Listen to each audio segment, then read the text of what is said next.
ngasi di inau mani kanta na ina tala tuna ma go ba waro singkra thamna bana aina ngasi video si semja bane ado mayana video si bo loi phawi mi namni sinjari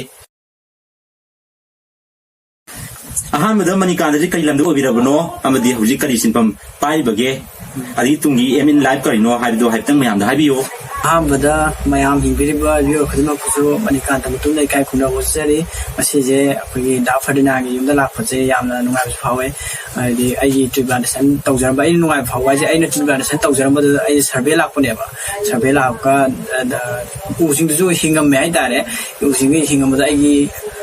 thawai makni khanjari ba aina khong salaga u thajagi ba du thawai makni khalaga u thajagi ba du hingam da sina ai apem bo jare adu da fadina gi yumda sakcha ba lakpane sak hapira me adu sak hapira maga swatar sak sara matunda hamza bane ai haba question hajege ai laifam se lilong se jingaram ne Imphal West ki manung chana laiba oi ka karam awona kai de ne adu ai matung tarapada oi hoji tawriba sinpham amadi matung tarapa emin lab hai tare kai oi gane have ai thamjage ai hoji ma ai miyam gi damakta dedication je society asigi damakta full dedication hai jabata ne kathok pam ba kathok se pam jabana maram oiraga aina solo work sakraba matungda ai using do tharam khakna tabida ai hoji makse using je kama film da lei ka mane hingyar wi survey work chali duga program ayamba apagi program mina program haibira pai tare ti banation domina je haiba maina program yam leita ga de dwai sasaba khopa miyang de mata kathok se hai jab tare tribulation to bo chu leptana to je ni haiba tare adu matung tar ko to ai miyang de mata kathok se gi haina ju khalle adu duga ai ngasi ma miyang de mata kathok se bis maina punsigi loi ba aina punsigi aroi ba mi ko yawdri phaute kathok se gi haina lepsa hai tare yam thasa ye mathangi wang inau mamang de inau na solo walk no drugs and our green one haiba thinda solo walk ama Manipur to Assam phawa sapiki ko nai tom reli ni masida awa nungai khara paudam biyo inau na awa nungai haise salinge manung da zum awa busu kongai ni nungai busu miko ba hari miyamna khoi reception to biramaga tree plantation to jarbu tree plantation to jaraga nungai baduna ko na laktuni awa buna de hele habi nung sa ba matam da hari sing ta wa da bi yade admai to na sap ko pa to na hen de awa bana nge ada sing man da khoi se pak jaraga le lakhi bo yawe hari mate nung le ta bai tare admai loki sing tharokpa sing to yaw ba matam da admai na to khi yawe to nungai ba hai ta kadi ai khongsan lor matung da hi nungai ba de ko se phangse kamai na phangse gai ta de ai na thaja ba tree plantation tawja khiba do khoi gi ai di survey wa hai ba tare visit sa horumba hingamba sijina ai gi nungai ba mi ko hai do oi hai ta yam thasai no aduga u sa kyang yam ni naw na tha khabagi amadi matung tar pada kari karamba thabak thoram pangtok ki haina khanbi bage akhoi usar se 1000 above hena thaja bane aduga ai gi hanta ki visit ai tare visit survey work sa pagan ji usar thu yang khai hingam me still hoji su hinga ga leire ad ai hoji su leptana yeng ba chachari matung ta bu su chachaga ni aduga akhoi gi u sing se thabagi campaign su dum leptana tawgi ne aduga matung ta rakpa hai ta ga de hanta ikoi koi de bida tarik kun ji da gi Manipur gi school da sanga ga akhoi gi hata ti khong sa pho hoitre habide ai gi fiscal gi ba kitang aso ko pan balai re khong gi ba hadi chingma chakhimi ne ko nang hana solo wa tu myam na tum khong sa ban ne mar ga sapna ba adu kai de sa kyan khabi habi yo naw ni sapa jan dak se second no ina satlane yam ba hadi myam gi thabak tongning bani na ko khong sa traga chu ai man di sa na ga ju ana wa ga ju adi society asigi de mata khan na mar ga chumi ko aduna inaw mathangi wahangdi manika dan honari ba se mingsa ki damana te kana phangna ban nate society asigi damakta katokpani haibase adom waro singkhra hondopio senga sume hise social media da kaida ai gi meme sem haga photo sem dana ai popularity ta leni kholne na thaga pe bujawe ta ai kasu sadana khande ada kan ga da sometimes numai ta badi mi ba ko wanna mane kana numai dino numai ta badi dum phawe du puna mo ai kana khangje hai ta ai sai ta khangje adu asu mana mai palakan ai akhoi gi popularity ta ba nate ai na popularity ta boy ta ꯇꯥꯔꯗꯤ ꯑꯩ award ꯀꯌꯥ ꯐꯪꯖꯈ꯭ꯔꯦ award ꯀꯌꯥ ꯐꯪꯕꯁꯦ ꯑꯩ ꯎ ꯊꯥꯕ ꯈꯤꯇꯪ ꯅꯠꯇꯦ ꯑꯩꯒꯤ ꯐꯤꯂꯣꯁꯣꯐꯤꯗ ꯈꯤꯇꯪ ꯃꯌꯥꯝꯒ ꯈꯤꯇꯪ ꯗꯤꯐ꯭ꯔꯦꯟ ꯑꯣꯏ ꯍꯥꯏꯇꯥꯔꯦ ꯗꯤꯐ꯭ꯔꯦꯟ ꯑꯣꯏꯁꯤꯅ ꯀꯃꯥꯏꯅ ꯇꯧꯒꯦꯗ ꯑꯣꯜꯔꯦꯗꯤ ꯍꯥꯟꯅ ꯃꯃꯥꯡꯗ ꯎ ꯊꯥꯔꯒ ꯅꯦꯝ ꯄ꯭ꯂꯦꯠ ꯊꯦꯠꯂꯒ ꯑꯩꯈꯣꯏ ꯂꯣꯏꯁꯤꯟꯈꯤꯕ ꯃꯌꯥꯝ ꯑꯃ ꯂꯩꯈ꯭ꯔꯦ ꯇꯧꯕꯇꯕꯨ ꯑꯩꯒꯤ ꯐꯤꯂꯣꯁꯣꯐꯤꯁꯦ खितंग मयांगा खितंग डिफरेंट होए अइने थागिबो उसिंग अदो हिंगिब्रा संगिब्रा हाइबगी सर्वे उसिंग स्टिल ससरी बने अदुगा अदुगी आई पॉपुलैरिटी ता बनते आई मियांग दम कथोक्सबा नि हाइबो मफम थंजगे असुम बने इनाव युवारो मथंग इनाव हौजी मतम गी युर अयाबा गाउसिनबा मीम्स खरा सेंबा अदि वाथि वरियम गी टाइम पास ता हेना थवाई यावो ओइन उये अदुबो इनाव मानि कांदति सोसाइटी असिगी दमक्ता कथोक्ले तुंगे युत मयामदा करी वाफम थंबिनिमगे सा कोई हौजी मतमदा कने युथ अयाबसे अयाबा अदो हौजिति अदुम ज्ञान ताबना सो अयाबा लाखपसु दुम यावरे तबुदबो अखोइगी नहासिंचे मतमगी भेलु खंगदबा हाइतारेने मतमगी भेलु खंगदबा टाइम मियोबगी टीपीएम टाइम प्लेस मैनर मफम मतम तंजासे खंगतबदगी अयाबा आंगांसिंचे अखोइगी कनो मांगनबगी पॉसिबिलिटी याम वांगा हाइतारे अदुमाय तोरका मागी मतमगी भेलुजे खंगना गार्जियन सिंह पेरेंट्स सिंह अखोइगी मतमगी भेलुजे खंगनबा मागी लाइक पाबो मक्तवरो अखोइगी खितंग केयर लोबीबा हाइतारे ममा पाव सिंगसो केयर लोबीबा अदिगे आंगांसिंचे स्कूल चलो खितंग ताकबी तंबीबा डिसिप्लिन गुंबा अदि सोसाइटी एसिदा करी करमाना लाइगदा गेम सिम तांको माने लाइक तम खितंग नतेबा लाइसुदुनेबा सोशल वर्क सु तका वे सोशल वर्क सु तका वे अदुगा मतम सुपर मा पाव सिंगना सेनाबीबा हाइतारे school चलोगा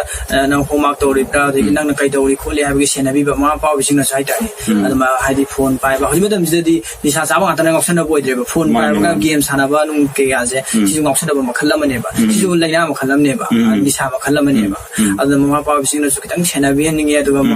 anga naha oiba kya na su adagi akoi mioi boina pogadi da fadana sena agadi mioi boina pokpasidi lai adubu ayema hingam me habasini ba yam lu tu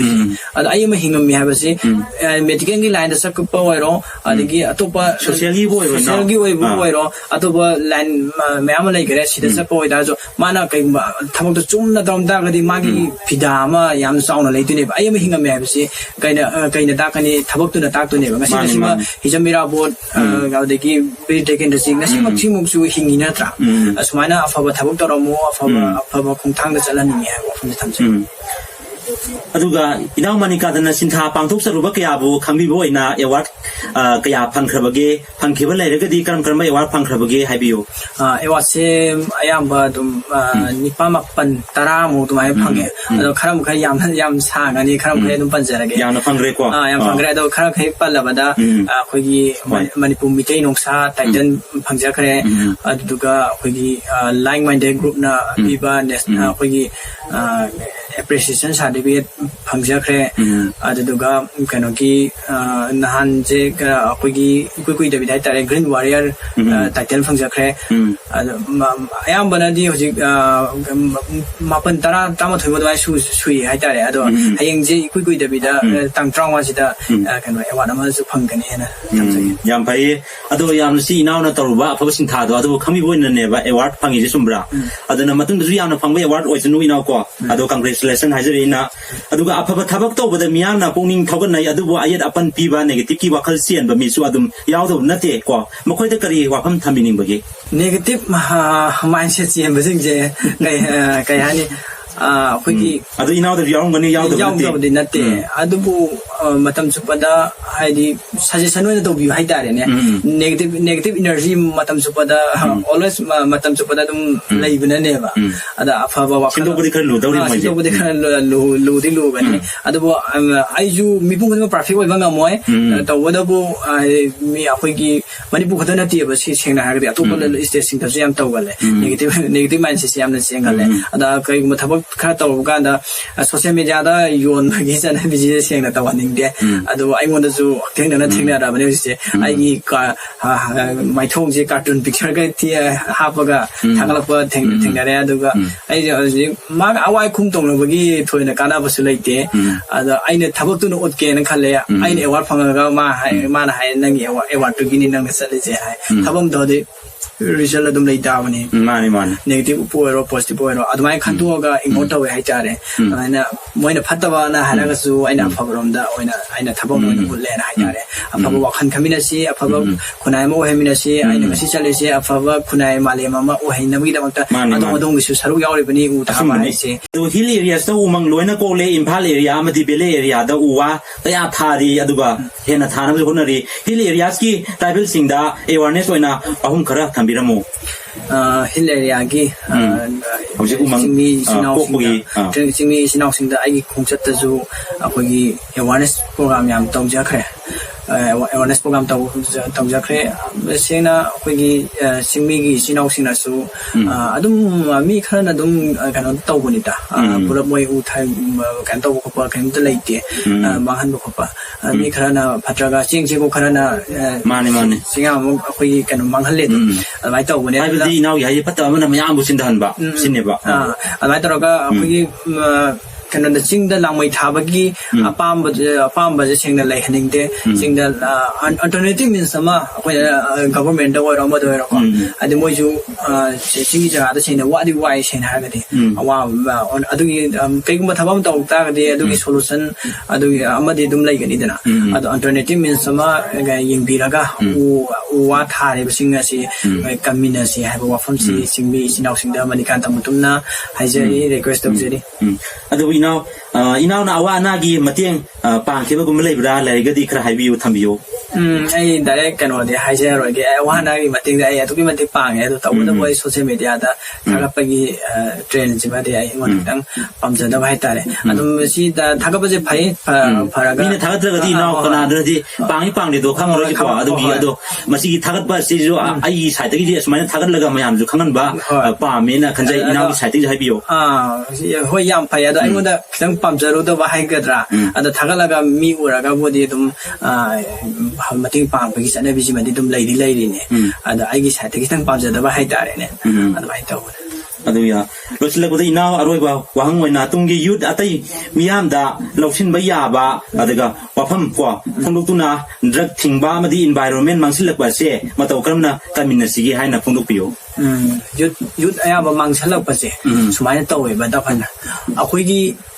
ai gi factors ma'am lai gare gi family falak ta bani khangde adolescence period ai tare ne ko hirang khudima ki possibility lai hai tare solution la dum lai ba ada ai angang youth sing da khoi gi moral lesson ka pi be ya ba ko ai pausi am santo kana haija ge thamja ge khoi gi german russia da lanta ko matam da russia gi fighter plane thaw pilot na kan no hona gi kan hona ko su russia gi rescue team duna khoi kan ngam da bai tare control to ngam da bai tare ne sorry russia gi akhoi pilot na akhoi gi control to ngam da bai tare control to black forest da crash to gi crash to matung da russia gi akhoi gi kano sina akhoi ba plane thaw pilot sina russia gi rescue team je yong na bo na da kilometer chani ya khai la na lei gi ba chani ma ya khai la na lei ba do mana kano la ko ngam ta ba gi all akhoi all thoina la adu duga kano chechu mo pai la all thoira ga mo yo gi rescue team do lep ta no hona ba na punsi da saung na mai pa ba khudam ang khangem sen ha asi hawai ban na ha jing na be da wi de mu ta akhoi je wa re ka da wi akhoi na wa ra ka da wi ni sa da tai na tu no ni sa da tai na tu so bu de apha ba khalon pu thok tu na apha ba lambi de sat tu na mai pa no hona da ai ju ai hai jeri ba ai sa ma ai family broken family mane awa family mane adu ai ngasi bu ta ai ni sa ge apha da lambi da sat ke hai ba khan khan de asi khuna ji ma contribution am saung na pi ge na khal la ga tung thok sa dei sini ba sen ha ge mayam puno na ha youth sing akhoi apha sa sa ba le khan khalasi adu environment kan si akhoi bi phim ju kan si kan si mau society am ju hen ji da fa society mo han ji asang ma ji u da ga di na koi gi ꯄꯨꯝꯅꯃꯛ ꯂꯣꯏꯅꯕꯨ ꯇꯣꯛꯑꯦ ꯍꯥꯏꯇꯥꯔꯦ ꯑꯁꯪ ꯑꯃꯥꯟꯁꯤ ꯎꯕꯗ ꯃꯤ ꯍꯥꯏꯅꯕ ꯂꯩꯔꯤꯅꯤ ꯑꯩꯈꯣꯏꯒꯤ ꯑꯁꯪ ꯑꯃꯥꯟꯁꯤ medicine ꯍꯥꯏꯅꯩꯗꯅ ꯑꯗ ꯃꯤꯠ ꯅꯥꯔꯛꯄ ꯈꯣꯠꯄ ꯃꯤꯠ ꯅꯥꯕ ꯈꯣꯠꯄ ꯇꯧꯕ ꯀꯥꯟꯗ ꯌꯦꯡꯕ ꯀꯥꯟꯗ ꯑꯁꯪ ꯑꯃꯥꯟ ꯌꯦꯡꯕ ꯀꯥꯟꯗ ꯐꯩ ꯍꯥꯏꯅꯦꯕ ꯑꯗ ꯑꯁꯪ ꯑꯃꯥꯟꯒꯤ ꯃꯅꯥꯛꯇ ꯂꯩꯕꯗꯨꯅ ꯀꯩꯗꯧꯅꯨꯡꯗ ꯐꯠꯇꯕ ꯋꯥꯈꯜ ꯈꯜꯂꯣꯏ ꯐꯠꯇꯕ ꯂꯝꯕꯤꯗ ꯆꯠꯂꯣꯏ ꯑꯗꯨꯒ ꯍꯛꯆꯥꯡ ꯐꯅꯕ ꯋꯥꯈꯜ ꯈꯜꯂꯛꯀꯅꯤ ꯖꯤꯝ ꯁꯥꯟꯅꯕ ꯃꯤꯅ ꯅꯤꯁꯥ ꯆꯥꯗ꯭ꯔꯤꯁꯦ ꯁꯨꯃꯥꯏꯅ ꯑꯩꯈꯣꯏꯒꯤ ꯑꯁꯪ ꯑꯃꯥꯟꯁꯦ ꯎ ꯇꯥꯔꯒꯗꯤ ꯑꯐꯕ ꯋꯥꯈꯜꯁꯦ ꯈꯜꯂꯛꯀꯅꯦꯕ ꯑꯐꯕ ꯋꯥꯈꯜꯂꯣꯟ ꯑꯐꯕ ꯊꯕꯛ ꯇꯧꯔꯛꯀꯅꯤ ꯑꯩꯒꯤ ꯐꯦꯃꯤꯂꯤꯗ ꯑꯗꯒꯤ ꯕꯕꯥꯗ ꯃꯃꯥꯗ ꯔꯦꯁꯄꯦꯛ ꯀꯥꯏꯔꯣꯏ ꯁꯤꯒꯨꯝꯕ ꯋꯥꯐꯝꯁꯤ ꯂꯩꯌꯦ ꯑꯗꯨꯅ ꯌꯨꯠ ꯅꯍꯥ ꯃꯔꯨꯑꯣꯏꯅ ꯌꯨꯠ ꯅꯍꯥꯁꯤꯡ ꯑꯩꯈꯣꯏꯒꯤ ꯑꯐꯕ ꯋꯥꯈꯜ ꯈꯟꯃꯤꯟꯅꯁꯤ ꯑꯁꯪ ꯑꯃꯥꯟꯅ ꯊꯟꯕ ꯃꯥꯂꯦꯝ ꯑꯃ ꯑꯣꯏꯍꯟꯃꯤꯟꯅꯁꯤ ꯅꯤꯁꯥꯗꯒꯤ ꯂꯥꯞꯅ ꯂꯩꯁꯤ ꯍꯥꯏꯕ ꯋꯥꯐꯝꯁꯤ ꯃꯅꯤꯀꯥꯟꯇ ꯃꯥꯏꯀꯩꯗꯒꯤ ꯃꯌꯥꯝꯗ ꯃꯦꯁꯦꯖ ꯊꯝꯖꯔꯤ ꯌꯥꯝ ꯊꯥꯒꯠꯆꯔꯤ ꯉꯁꯤꯗꯤ ꯃꯅꯤꯀꯥꯟꯇꯒ ꯎꯅꯔꯦ ꯃꯥꯒꯤ ꯑꯣꯏꯕ ꯋꯥꯔꯣꯜꯁꯤꯡꯁꯨ ꯃꯌꯥꯝꯗ ꯑꯗꯨꯝ ꯐꯣꯡꯗꯣꯛꯑꯦ ꯑꯗꯣ ꯏꯅꯥꯎꯒꯤ ꯊꯕꯛ ꯊꯧꯔꯝꯁꯤꯡꯗ ꯃꯈꯥ ꯇꯥꯅ ꯃꯥꯏ ꯄꯥꯛꯄꯁꯨ ꯑꯣꯏꯁꯅꯨ ꯑꯃꯗꯤ ꯑꯦꯋꯥꯔꯗ ꯀꯌꯥ ꯑꯃꯁꯨ ꯐꯪꯗꯨꯅ ꯃꯅꯤꯄꯨꯔ ꯑꯃꯗꯤ ꯏꯔꯝꯗꯝ ꯀꯪꯂꯩꯄꯥꯛ ꯑꯁꯤꯒꯤ ꯀꯣ ꯇꯝꯊꯤꯟ ꯉꯥꯟꯕ ꯑꯗꯨꯒꯨꯝꯕ ꯃꯤꯡꯆꯠ ꯐꯪꯕ ꯃꯤ ꯑꯃ ꯑꯣꯏꯁꯅꯨ ꯍꯥꯏꯗꯨꯅ ꯃꯌꯥꯝꯗ ꯍꯥꯏꯖꯔꯤ ꯑꯃꯗꯤ ꯉꯁꯤ ꯏꯅꯥꯎꯗꯁꯨ ꯑꯩꯅ ꯑꯗꯨꯝ ꯉꯝꯖꯕ ꯑꯩ ꯈꯨꯗꯣꯜ ꯄꯤꯗꯨꯅ ꯄꯨꯛꯅꯤꯡ ꯊꯧꯒꯠꯆꯒꯅꯤ ꯑꯗꯨꯅ ꯃꯌꯥꯝꯅꯁꯨ ꯄꯨꯛꯅꯤꯡ ꯊꯧꯒꯠꯄꯤꯗꯨꯅ ꯑꯁꯤꯒꯨꯝꯕ ꯁꯣꯁꯥꯏꯇꯤ ꯑꯁꯤꯒꯤꯗꯃꯛꯇ ꯀꯥꯟꯅꯕ ꯊꯕꯛ ꯇꯧꯔꯤꯕ ꯃꯤꯑꯣꯏꯁꯤꯡ ꯑꯁꯦ ꯄꯨꯛꯅꯤꯡ ꯊꯧꯒꯠꯇꯨꯅ ꯀꯣ ꯑꯩꯈꯣꯏ ꯑꯐꯕ ꯁꯤꯟꯊꯥ ꯄꯥꯡꯂꯛꯇꯨꯅ ꯑꯐꯕ ꯈꯨꯟꯅꯥꯏ ꯑꯃ ꯑꯣꯏꯍꯜꯂꯁꯤ ꯍꯥꯏꯗꯨꯅ ꯃꯌꯥꯝꯗ ꯍꯥꯏꯖꯔꯤ ꯑꯃꯗꯤ ꯃꯌꯥꯝꯅ ꯅꯨꯡꯁꯔꯤ ꯑꯃꯗꯤ ꯏꯀꯥꯏ ꯈꯨꯝꯅꯧꯖꯔꯤ ꯊꯦꯡꯛ ꯌꯨ ꯑꯣꯜ ꯌꯥꯏꯐꯔꯦ